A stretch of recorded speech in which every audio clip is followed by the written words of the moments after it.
Welcome, everybody. And I am very pleased to have Deb Dana as my guest today, who I am sure you're familiar with her name, very well known in the trauma and polyvagal world, as really the spokesperson for how to to go from polyvagal theory to total polyvagal clinical work. And of course, this podcast is my excuse to see old friends. So, um, look, I think we met in 2003. That's a long time, isn't it? Yeah, Wow. that is a Yes. long time. Yeah, you came to Portsmouth to New Hampshire and you were my sensory motor trainer. Right, right. Mm, mm, That's so mm. right. And I remember that training because it was the first sensory motor psychotherapy training that I was the lead trainer for. Wow. So, Mm, so it was really, and it was a wonderful group of people, as yeah, you remember. it Yeah, was. Yeah. Yeah. yeah.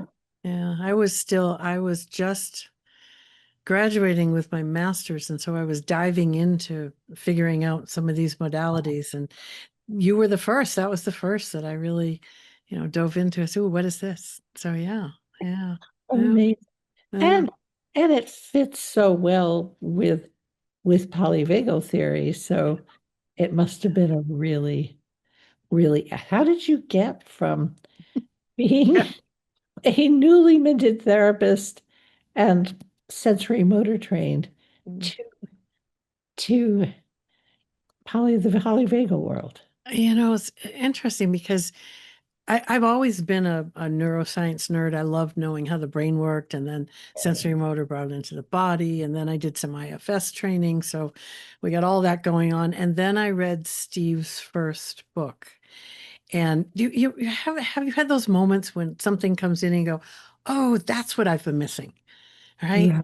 And that's what happened for me. I read his work, I read polyvagal theory where it brought the nervous system in a different way. And I thought, "Oh, that's what I need to be adding into my work with clients." So that was the beginning. And back in those days, if you remember those days, we used to call people up on a phone, I right? know. I Yeah. was thinking, how did we communicate? Right, right. And people answered the phone. It was I like, people didn't have people. So I called Steve and he answered the phone, and I said, know. "I just read your book and I love it. And I wondered, would you come to Maine and do a training for my colleagues?" And he said, "Sure, I'd love to." It was easy as that. Can you imagine? I Wow. know. I know. I know how all of our lives have changed Yeah. because Yeah. now, Yeah. now he Sure probably have. wouldn't. I mean, you would get him on his cell phone, but people would normally have to Yeah. probably a year or more ahead. Yeah.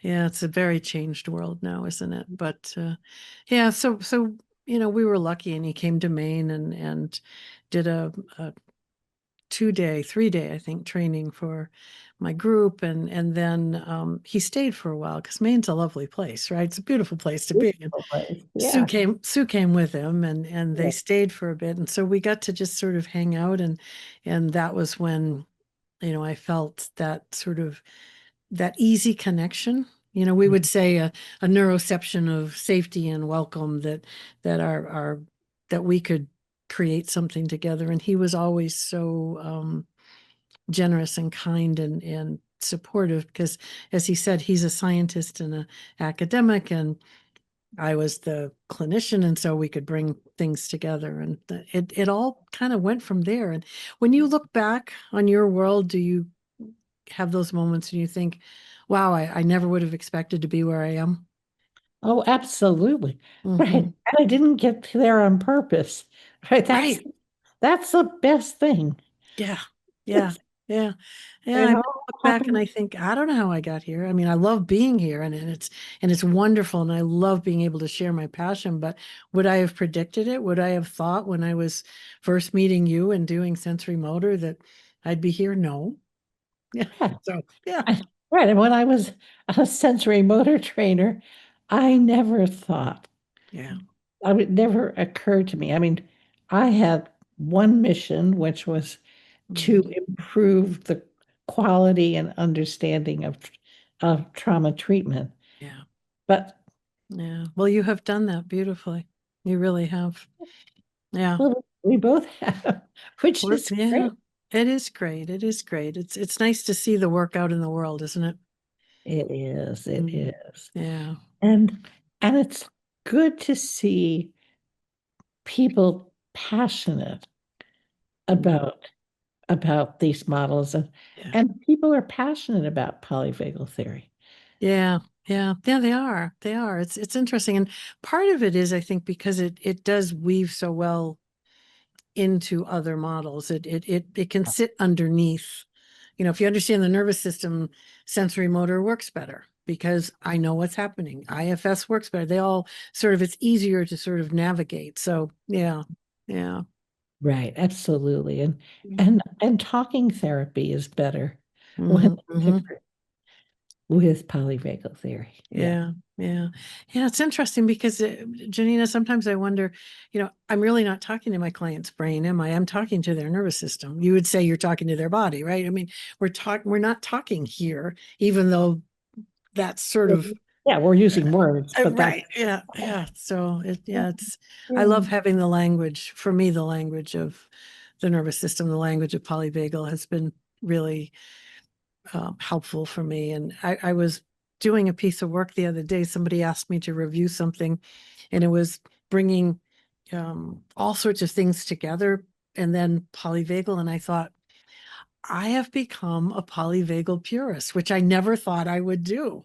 I've always been an integrator, right? Bringing a little of the, but I yeah, thought at this moment in my life, I think I'm a polyvagal purist because I just want people to, I want them to know that first and then bring everything else in. So I yeah. bumped up against it. I thought, oh, that's different. So here we are. Right, and also after this many years, you like I have a confidence about what will work, Yeah. and kind of like a stubborn insistence that that's what we should do, because I like that. I'm going to remember that. A stubborn insistence. That's beautiful. and I'm sure sometimes it's very annoying for my clients, but you know, and actually, now, um, I really, I, I sense I'm still attached to the nervous system. Uh, I'm actually listening for parts, not the body. I'm Yeah. much less of a somatic person and Interesting. much more a parts person Yeah. because I've developed my own parts model, Hmm. which Hmm. is more nervous system and Yeah. trauma Yeah. informed. Nice. Nice. It's But interesting how we change over time, right? Yeah. yeah, Yeah. yeah, Yeah, it's interesting to know about you. You're much more, I love that you describe yourself as much more of a parts person. Yeah. Huh. Yeah. yeah, Yeah. I always think, because I've so many people work with parts in so many different ways, that when right. I'm working with people or training people, they ask, and for me, and I'm, how I think about it for myself is parts live in states. So they live in my nervous system in different states. And then Mhm. as I enter into a sympathetic survival state, all the parts that are hanging out there have the opportunity to come out and take over. The same with, dorsal collapse, and the same with ventral. Lots of parts live in ventral, right? There are lots of regulated parts that have the opportunity to help run my system. Yeah. I would say, for my clients, I would say they have very few regulated parts. But, you know, but the, the idea is that when they use their medial prefrontal cortex, then they're in a ventral vagal relationship to their parts. Right. Yeah. with the head Yeah. coming Yeah. in dysregulated as their parts are. Yeah. Yeah. It's that lovely loop, isn't it? That body, brain, body, all that are always in that communication. So yeah. Yeah. And when they get on the same page, when ventral and cortex are communicating, working, then yeah, Yeah, amazing yeah, what we have access to. absolutely, absolutely. Ah, And I call the social engagement system um, the therapist's secret weapon Mm-hmm. because because just being conscious Yeah. of, you know, because it's so easy when people are, especially if they're in dorsal vagal states, it's really easy to kind of go there with them. It's a very contagious state. Yep.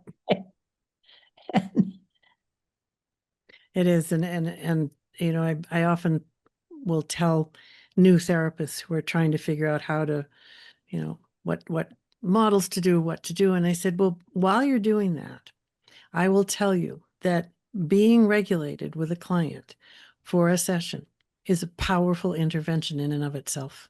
Right, So, right. our we're sending that to their system. Our social engagement system is, reaching out, and that is really powerful, right? I think that's so powerful. Mm, If we do nothing else, hmm. it's powerful. Yeah. Yeah. Agreed. Yeah. Which takes a lot of pressure off the therapist. Hmm. It's, Hmm. you know, you actually need to do less Right. and just be regulated more Yeah. Yeah. in that socially engaged way.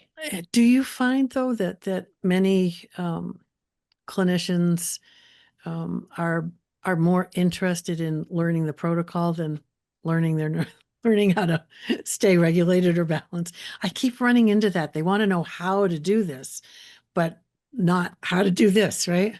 Right. Mm. Right. I think it's hard because, it comes from this place of wanting to help Hmm. and not realizing Yeah. that doing things is actually less helpful than being things. Yeah. I like that. Yeah.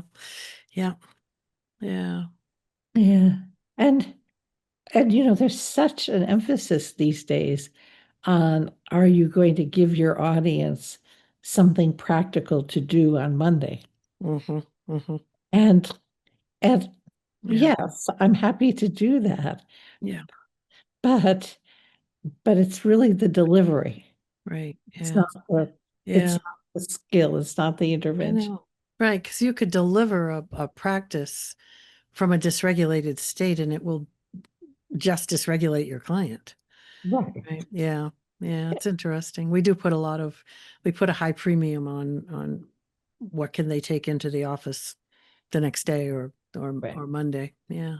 Yeah. So when I think of nervous system experience and polyvagal theory, for me, it's become a way, not just a way of working, but it's a way of living. Right. It's how I navigate my life. And for me, that's been helpful. Oh, I think it's absolutely.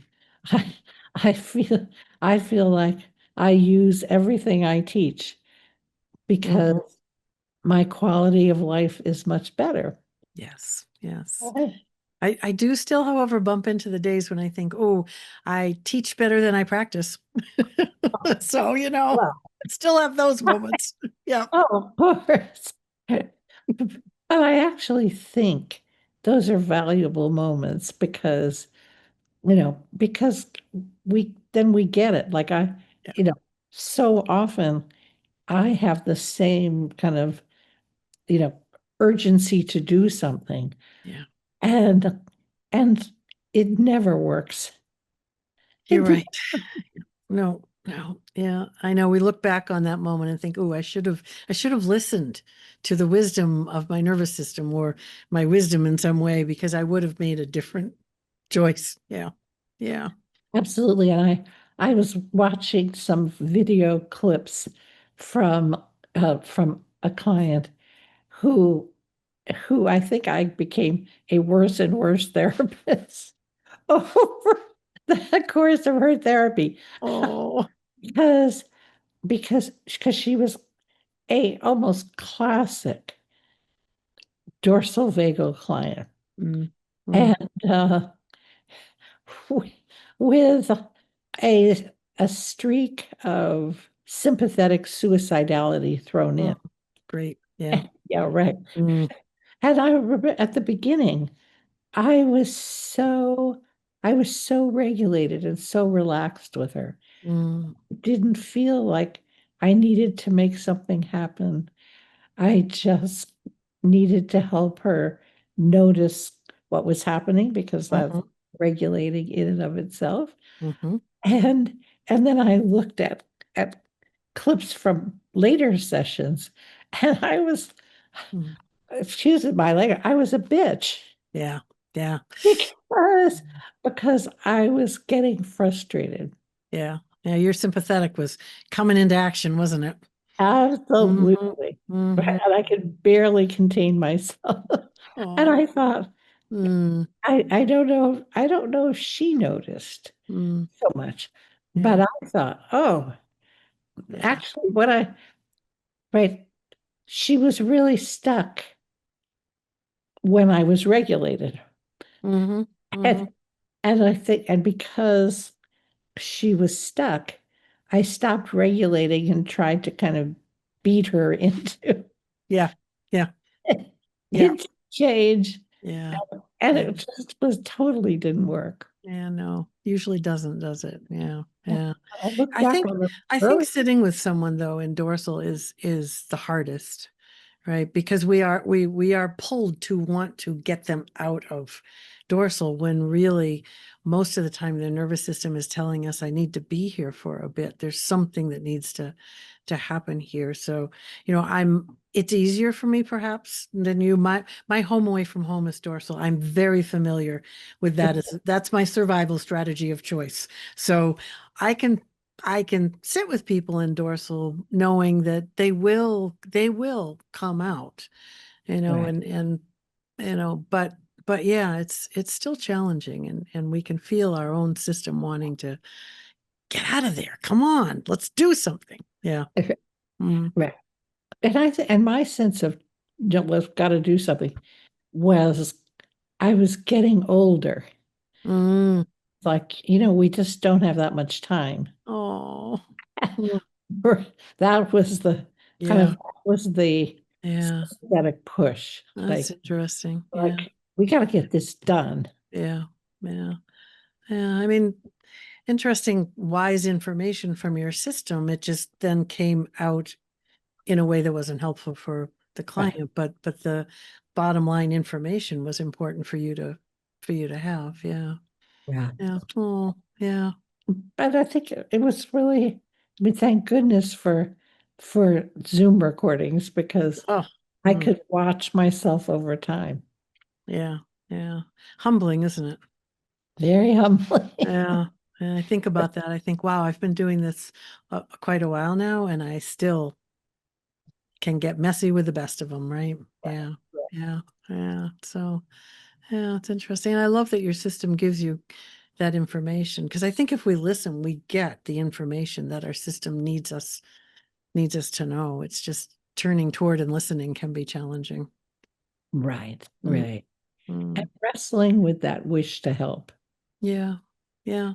Yeah, Yeah. Yeah, you're right. Because if the wish to help is anchored in our ventral system, it's awesome. But as soon as it moves into some sympathetic drivenness, it's not so helpful.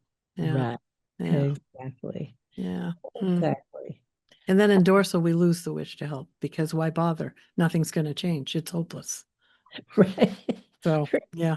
Yeah. Absolutely. Mm. Right. And as I said, that it's such a contagious state. Yeah. Yeah. It pulls quickly. Mm. Yeah. Yeah. Yeah. Yeah.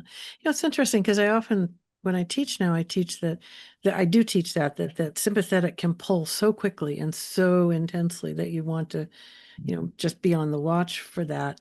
And also, I think ventral is contagious in the best way, Yeah. right? It's it through direct contact, but just through indirect. expression, I think, and I started saying to people, ventral's an unopposable force. It will ripple out there into the world. So I'm holding on to that. I'm not letting go of that. Right, right, right. And plus, it feels good. Yeah, yeah. So that's a win-win for It's a everybody. win-win, yes. And it feels good to be around others who are regulated, Yeah. right? So yeah, yeah, yeah, yeah.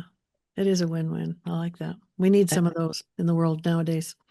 Oh, we sir, we need a lot of regulating. We sure do. Yeah. Sure. Yeah. Yes. Yeah.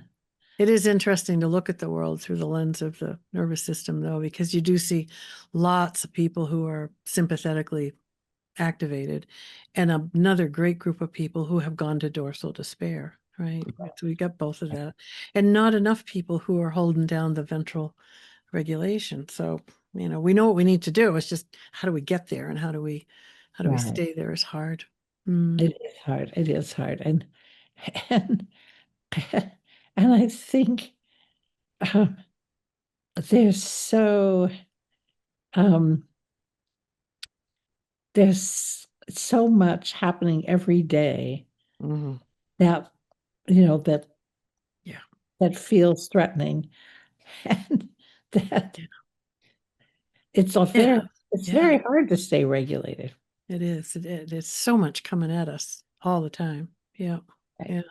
It is hard. You have to sort of figure out what are your ways of finding, what I call the glimmers, those tiny moments of okayness. How do you find those and use them? Because we could be overwhelmed by what comes at us. Yeah. I mean, I like to read the news. I will admit that. It Oh, makes me me too. feel safer to have that framework. So every morning I read my local main paper to see what's going on there, and then I read the New York Times to get that. And I pick and choose though. I read the headlines, then I pick and choose what I'm actually going to read, because some of them are like, nope, no, not do, and other ones are, oh yes. So, but it's an interesting framework of safety for me to stay in touch in that way. Other people absolutely no aren't going to read anything because it's a cue of danger to them. So Right. yeah, we're all different. Yeah, Mm. I mean I have the same thirst for information and then I just regulate myself because you know it's Mm. it's it's not Yeah. good news. No, no. So Right. Right. Yeah. Yeah. You find those tiny articles that somebody writes about some good thing that happened in the world, right? They sprinkle them in every now and then. I go, oh, that's heartwarming. And I can feel it, right? You go, oh, okay. There still are. And when I'm out in the world, I will say I've been traveling a bit to work, and I bump into very kind people. And that's reminds me that, oh yeah, there are really kind people in the world. So that's been nice. right, right. That's the lovely thing about traveling and are you traveling all over? I am. I was in Italy just a few weeks ago, and that was really lovely. And travel's difficult, as you know, and yet there were people who just, were very kind and offered to, can I help you with this? Or where do you need to go? Or let me, it was just really sweet. And it's sort of like, oh, and sometimes I think it's because I have white hair and they think I'm their grandma, right? That's okay. I'm okay Yeah, with that. But I they know. just were very sweet. So 2026, I'm going to be on the road doing in-person retreat style work, because for me, that I think is how I want to Mm, take my teaching out into the world. I like seeing people for a few days in a row. I like being with them in person. So I'm going to give that a try and see what happens. right. And a retreat style Mm, is, I think, much more kind of relaxing and it's much more connected. yeah, yeah, yeah. I'm longing for that. I long to be with people and kind of really deepen into something rather than, I know you do and I still do, the 1 hour, the 90-minute online things that I can do. It's like, oh, I'm not sure that's what I want to be doing. Whereas I'm at the point where I'm like, if I can do it from home, Right. I'm a happy woman. Good for you. See, you know what you need, and I'm beginning to pay attention to what I need. So I think that's good for both of us. Yeah. Yeah. Absolutely. So is most of your teaching now online from home? Yeah. Yeah. Yeah. Yeah. And we get a beautiful connection that way too. Right. Yeah, we do. I, We build community that way too. So yeah. yeah. Mm. Mm. And, and I find, I mean, I think I'm probably what, 20 years older than you are? I'm 72. What are you? You're not that much Oh older than my me. God. Yeah. I, I'm 81, but what I found since I got it surpassed 75, Yeah. I found travel was much more uncomfortable. Yeah. Yeah. Um, I had a knee problem. It Yeah. was hard to walk. Yeah. Yeah. So Yeah. it just became more and more. I mean, Yeah. I can keep doing what I love to do. Mm. Mm. Yeah. No, Yeah. despite my aging body. Yeah. Well, I've discovered that because I used to just go somewhere, teach, and come home. Right. And I thought, oh, that's probably not what I want to do. So now I build in some days to see the place, and I invite Oh, one of my kids to go with me or a friend to go with me. So I'm not on my own all the time, and I'm enjoying that. So yeah. Yeah. yeah, Because traveling by yourself is hard. Yeah, not yeah, easy. Yeah. Mm, right, yeah. right. It's much better to go somewhere where you know people. Hmm. Um, yeah, Yeah. I mean, that speaks to our nervous system, right? The longing for connection and the biological need for connection. and I don't being need a known. lot of people. I don't like a lot of people, but I need a certain amount of people to feel okay in the world. Right. Yeah. How about you? A lot of people, few people? What's your system need? Yeah. I mean, I'm definitely um fewer, Mm. closer people. Yeah. Yeah. Yeah. That's I have very dear friends in the UK. I have a very, very dear Italian colleague and friend. And Oh, so it's really wonderful to go yeah. and not only have their help, but also have their company. Yes. Yeah. Yeah. Yeah, it's nice when we have those people in the world that we just feel that deep connection to. Yeah, Yeah. Yeah. yeah. And I'm going somewhere. I can't even remember where.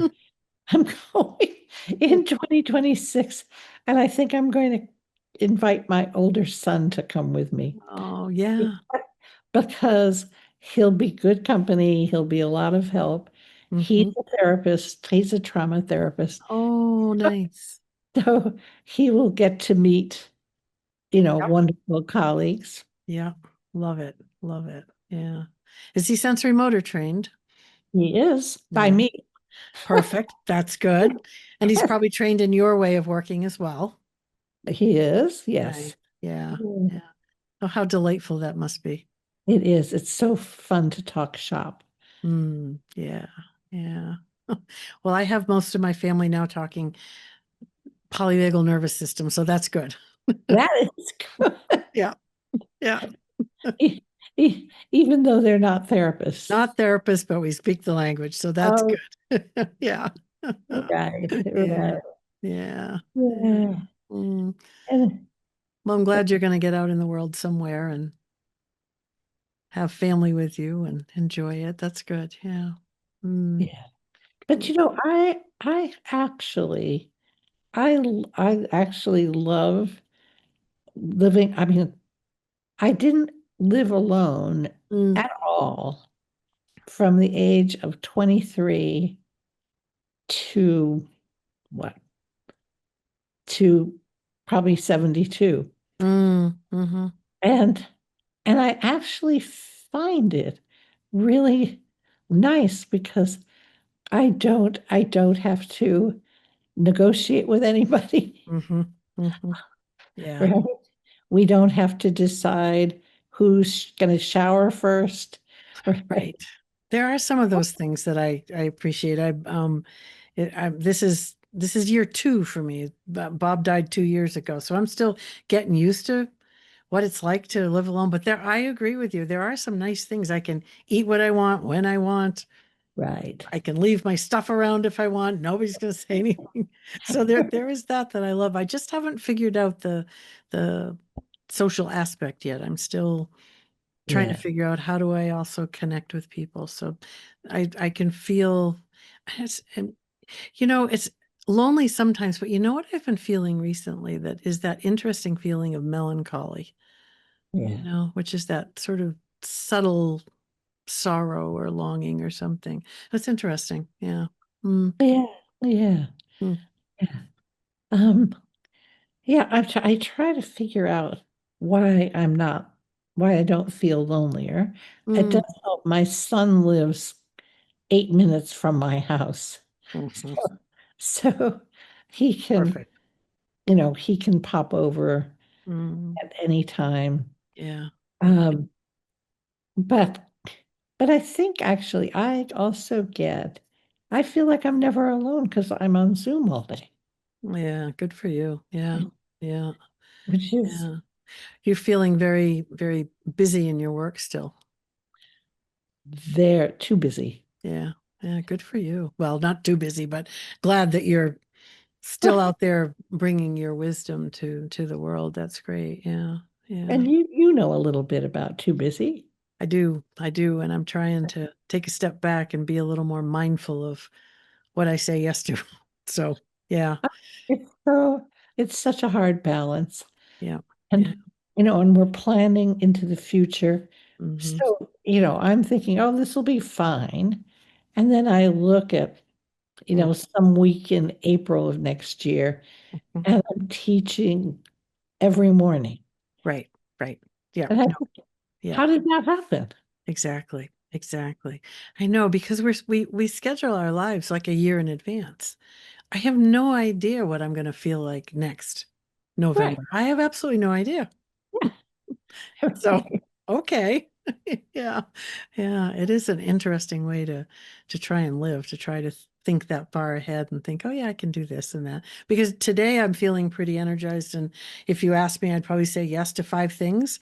And Yeah. next week I might feel like, really drained and I'd say no to everything. I don't know. Yeah, Right. right. I know. I know. I know. You know, it's easier to stay regulated than it is to plan your life in a balanced way. Hmm. Hmm. Yeah. Yeah, I like that. I like thinking if I can just have enough ventral active and alive in my system, the solutions will emerge. I don't know what Right. they are, but they are in there and they will emerge, right? Which is the same thing we do with our clients. I don't know what the answer is for my client, but the answer lives inside them. And if I can help them come to a state of regulation, they will find that answer, right? Right. Right. Mm, Right. yeah, yeah.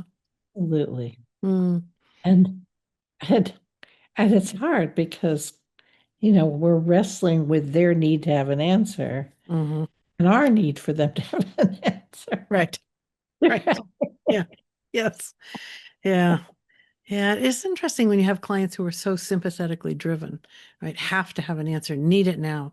How long is this going to take? All of that driven energy and we can feel ourselves, or at least I can feel myself really trying to hold on to the spaciousness of regulation and be able to let them know, the answers will come, but it's hard when I say, I don't know when, I don't know how long, right? I don't know, right? It's not what their system wants to hear.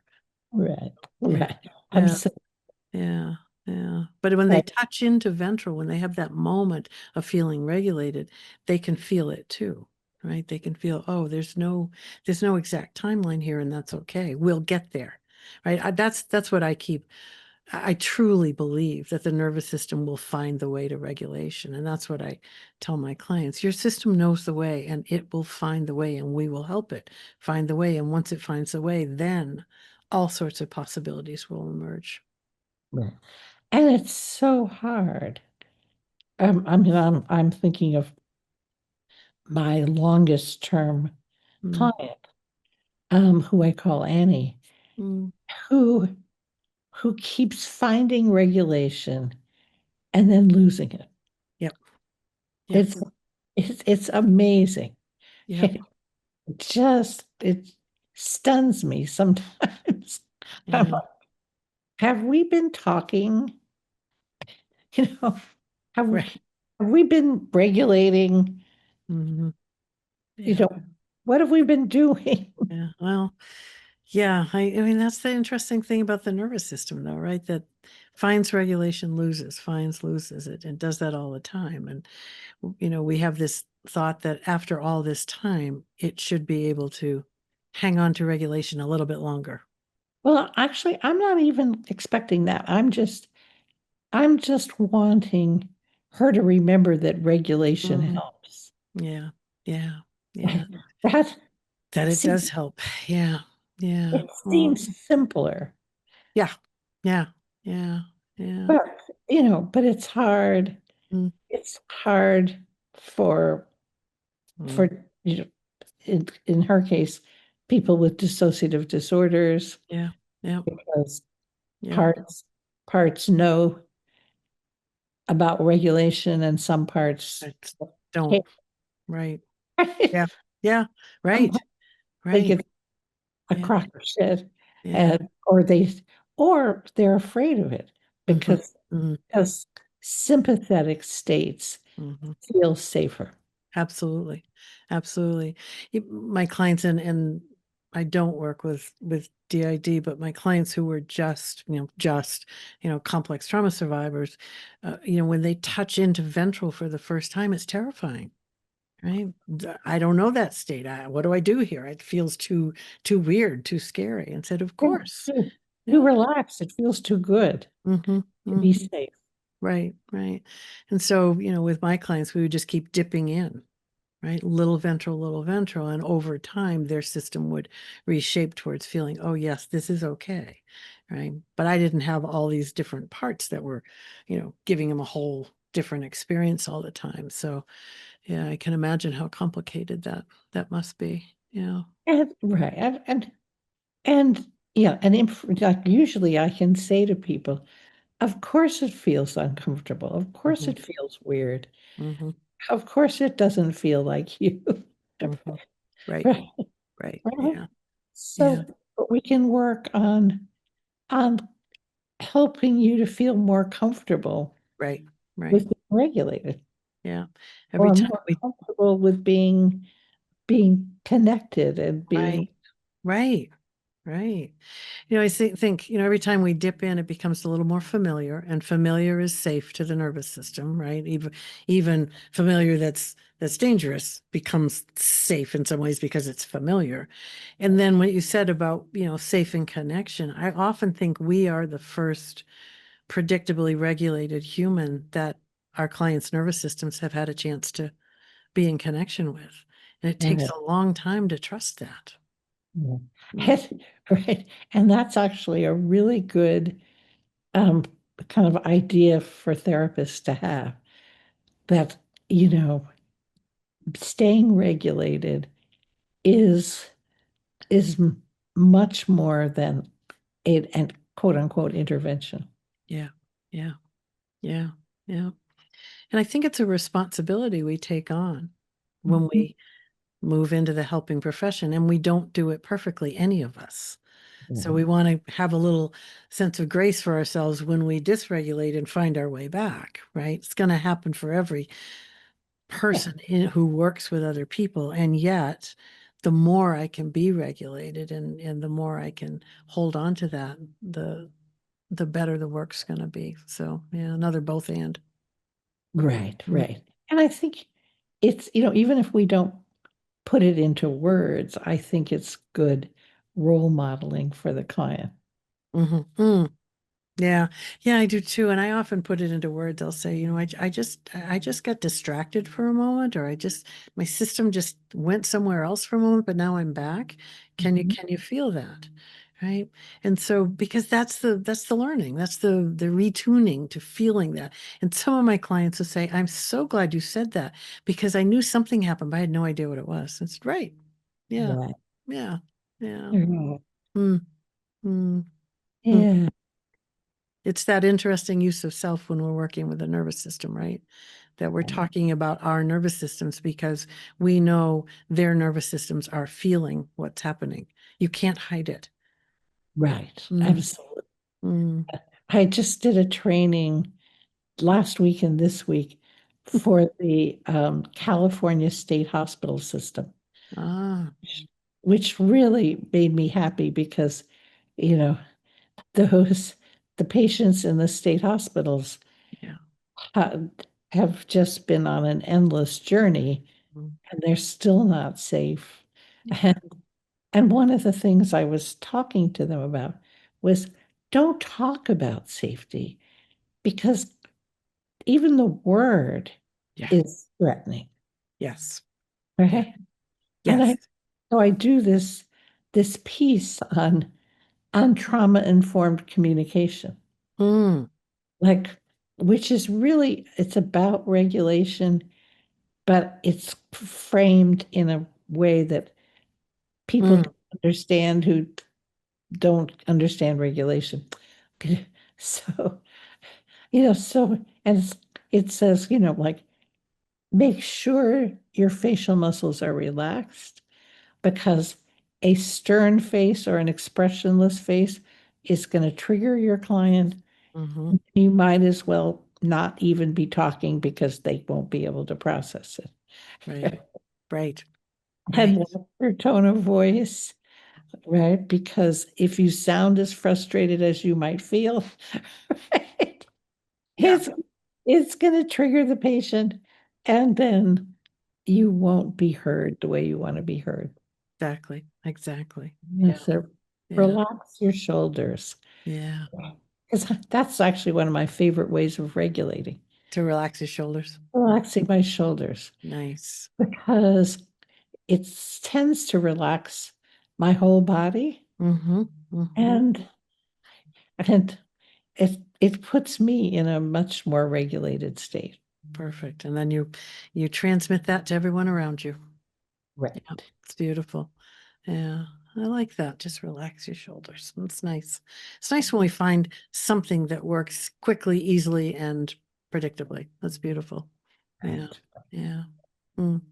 And I was very grateful to polyvagal theory because I realized that I do an inordinate amount of smiling and laughing, Yep. which, which is very, based on my very kind of old-fashioned psychodynamic training. Hmm. That's terrible practice to be laughing and smiling. Oh, And so I feel like, you know, Steve made it okay to laugh and smile. exactly. Exactly. Yes, yes, I do love that too. I'm the same. I love some humor.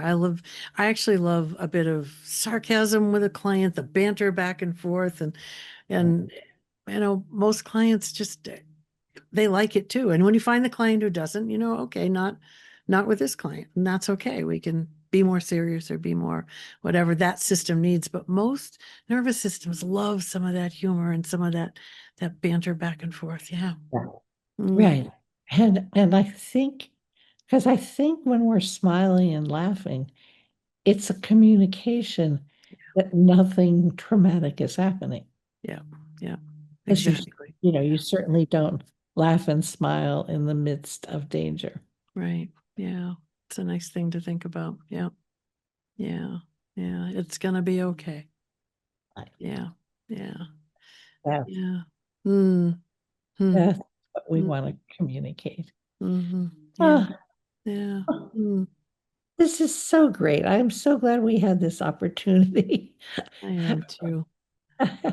I I love I love having a conversation with you. It's been really fun. I love we can go wherever we want and we go with each other, and that's felt really nice. So thank you. Right, and we speak the same language, Hmm. which is Exactly. wonderful. Exactly. Mm, mm. So be well, enjoy Yeah, your travels, I shall. I and shall. and thank you so much. Thanks, Janina.